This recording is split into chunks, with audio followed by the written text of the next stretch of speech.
परम पूज्य गुरुदेव जी, संत समाज, भक्त समाज, श्रद्धा मूर्ति देवियाँ,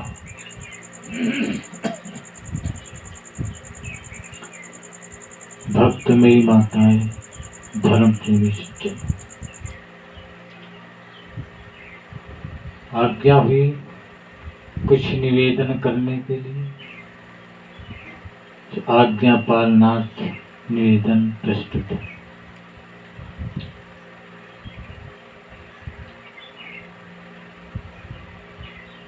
शब्द आया है, सत्संगत किम न करूं। सत्संग क्या नहीं कर सकता, सत्संग से क्या नहीं हो सकता। सत्संग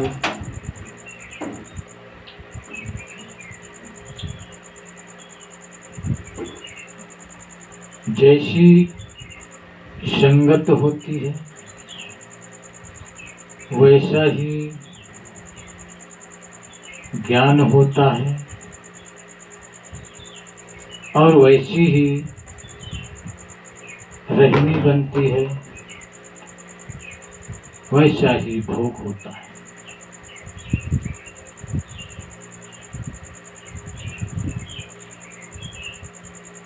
एक दृष्टांत है छोटा सा। एक सेठ जी थे, धनवान थे, किसी चीज की कमी नहीं थी,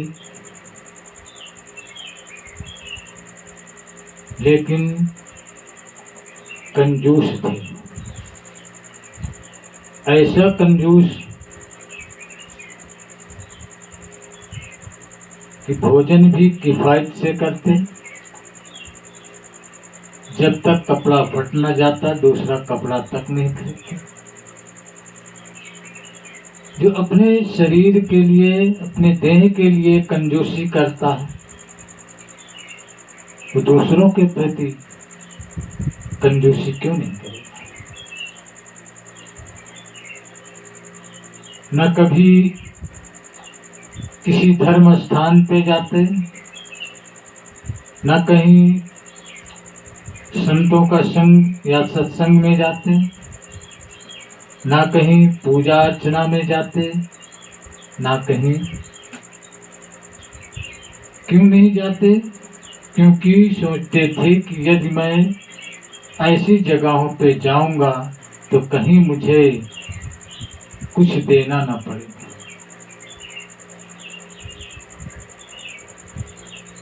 इसलिए वो कहीं नहीं जाते थे।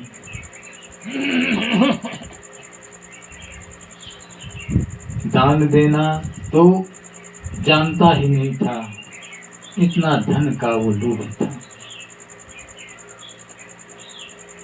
एक समय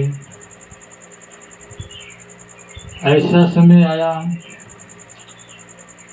कि उसको अपनी ससुराल जाना था, वहाँ पे प्रोग्राम था, जाना जरूरी था।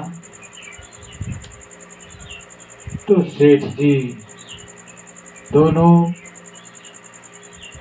पति और पत्नी दोनों तैयार हो गए और चल दिए। चलते चलते रास्ते में एक जगह पर सत्संग हो रहा था। सत्संग हो रहा था, जैसे ही कान में आवाज पड़ी सेठ जी रुक गए और सेठानी से बोले कि ये तो गड़बड़ हो रहा है। बोले क्या? बोले मैं कभी सत्संग में नहीं जाता, कहीं देवस्थान में नहीं जाता, कहीं पूजा घर में नहीं जाता, मैं सुनता ही नहीं, लेकिन ये सत्संग हो रहा है रास्ते में और कोई दूसरा रास्ता नहीं है, कैसे किया जाए, कैसे निकले? क्योंकि मैं सत्संग तो सुनता नहीं। सेठानी ने कहा, कोई उपाय निकालो। सेठ जी ने कहा, हाँ एक उपाय है, मैंने निकाला, सोचा है। बोले क्या? बोले जब मैं इसके सामने से गुजरूंगा तो कान में उंगली लगा लूंगा। और सेठ जी चल दिए। चलते चलते जब वो सत्संग के सामने पहुंचे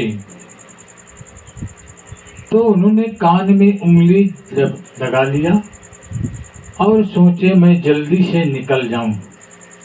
जल्दी से निकलने के लिए दौड़ लगाए, पैर रपट गया और गिर गए।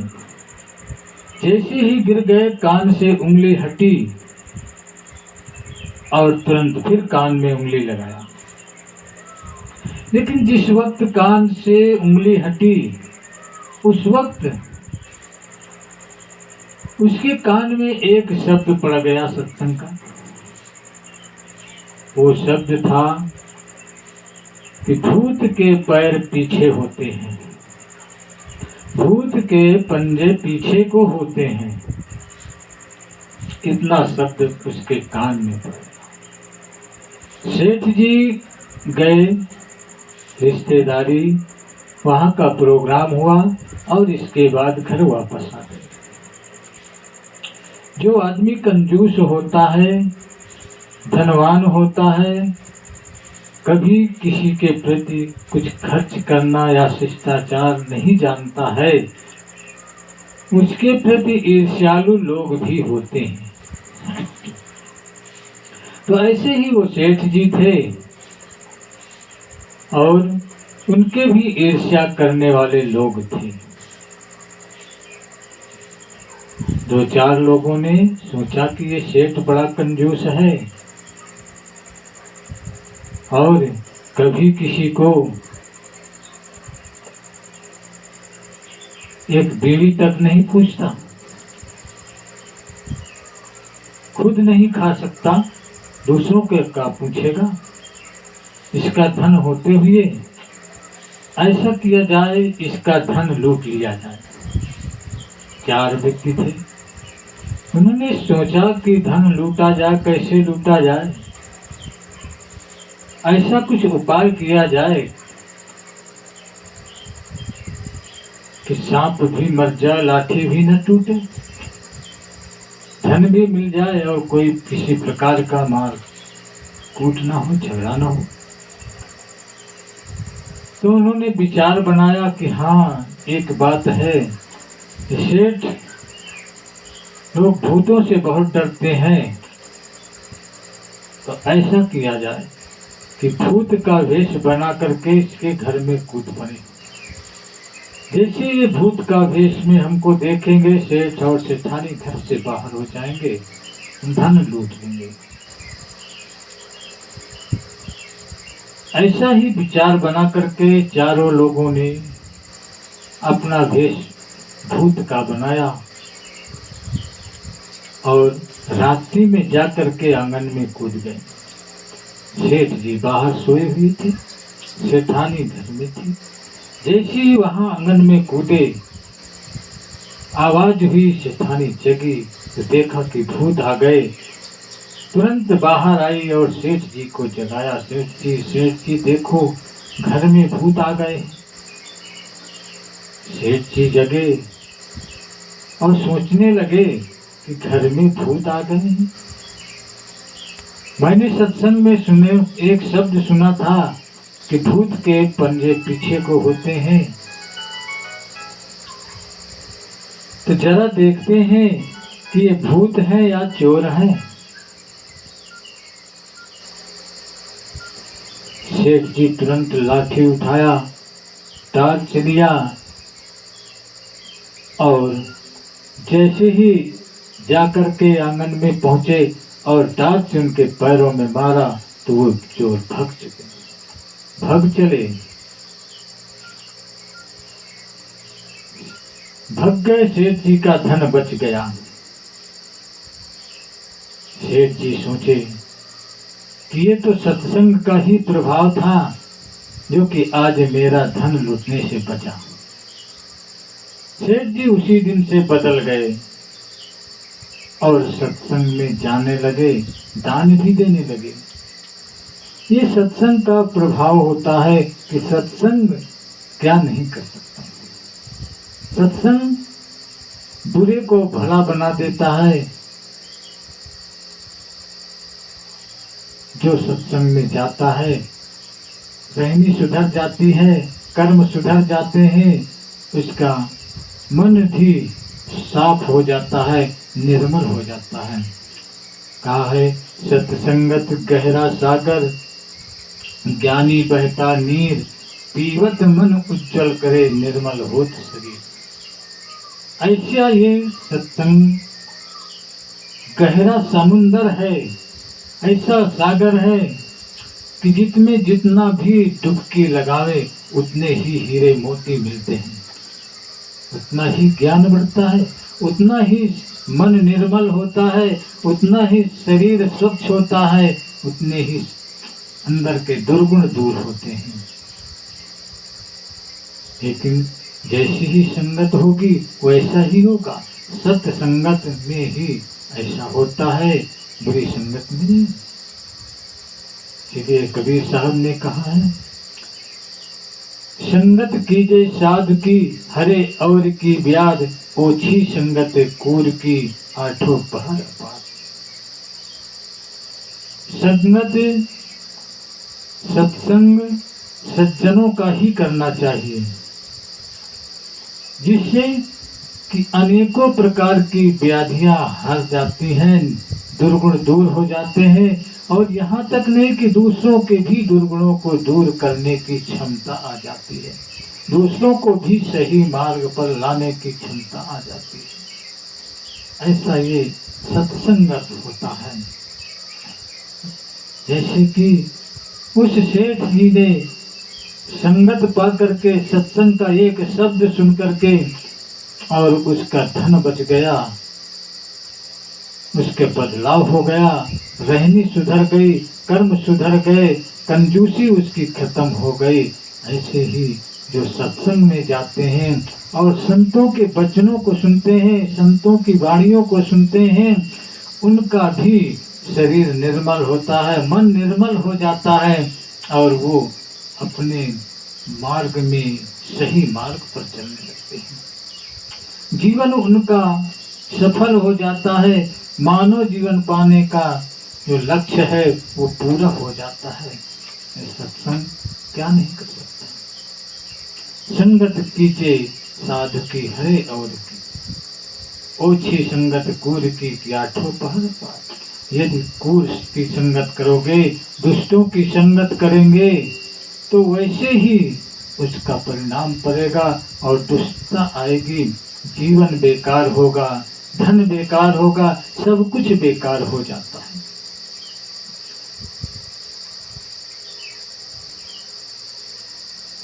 शराबी की संगत करने से शराबी बन जाएंगे, शराबी बन करके तुम्हारे घर धन नष्ट हो जाएगा, बर्बाद हो जाओगे, परिवार नष्ट होगा, उन्नति गिर जाएगी।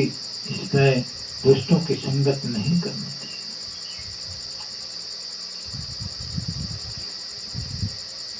संगत से सुख उपजे, कुसंगत से दुख होए, कहे कबीर तहाँ जाइए जहाँ अपनी संगत हो।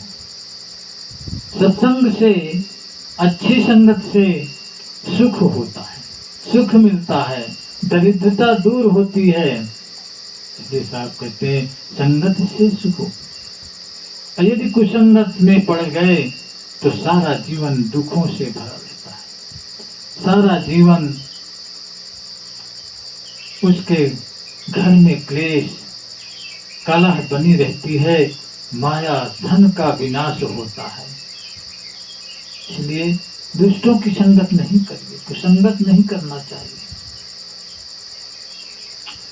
जहां अपनी संगत होती है वहीं सुख मिलता है।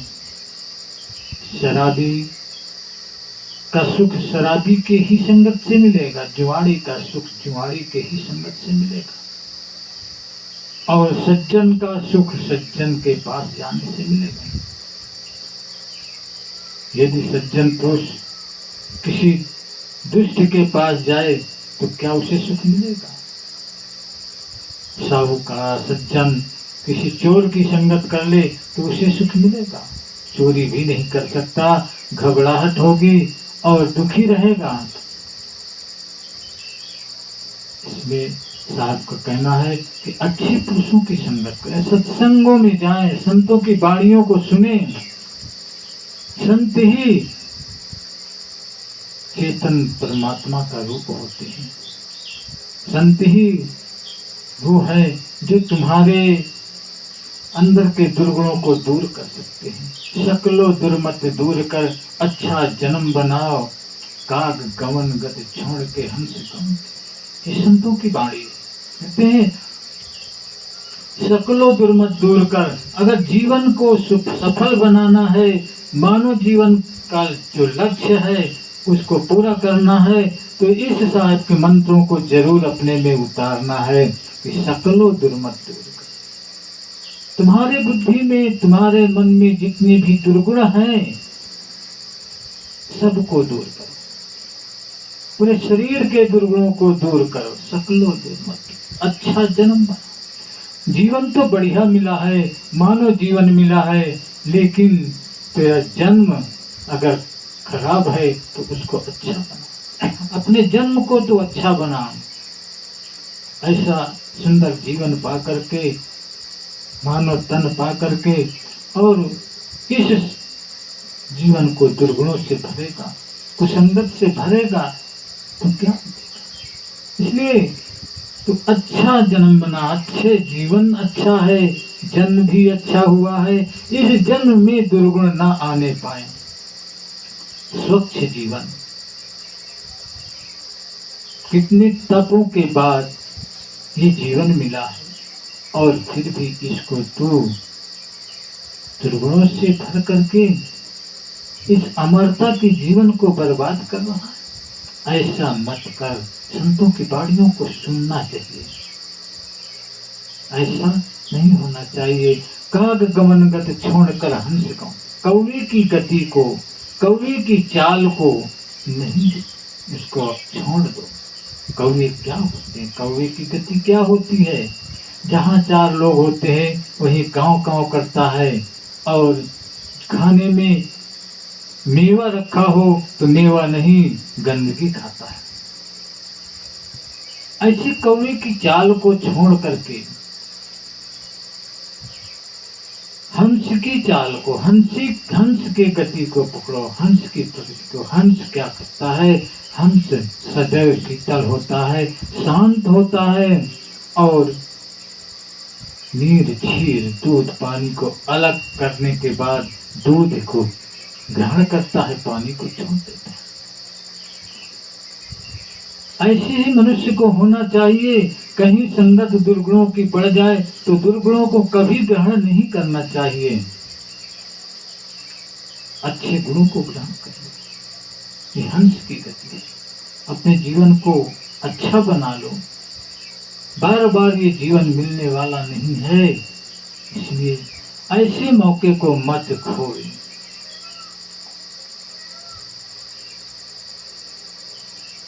ये सुनना है सुंदर मौका पा करके अपने को, इसलिए सत्संग से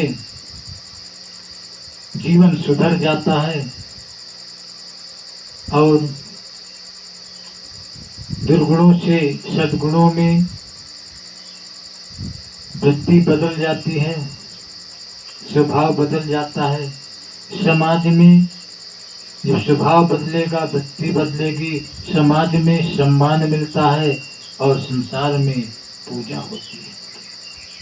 इसलिए संतों की संगत करना, संतों के पास जाना, संतों के दर्शन करना, चेतन परमात्मा के दर्शन करना है।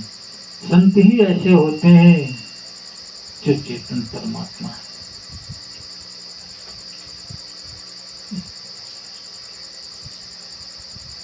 संतों का तिरस्कार करना परमात्मा का तिरस्कार करना है। और कोई परमात्मा नहीं है। जिसकी आत्मा श्रेष्ठ होती है, जिसके आत्मा में किसी प्रकार के विकार नहीं होते हैं, दुर्गुण नहीं होते हैं, वही तो परमात्मा रूप होता है। यही निवेदन है कि अपने मानव जीवन को सफल बनाओ, सत्संग में जाएं, संतों का संग करें, उनके वाणियों पर विचार करें और उनको अपने में उतारें,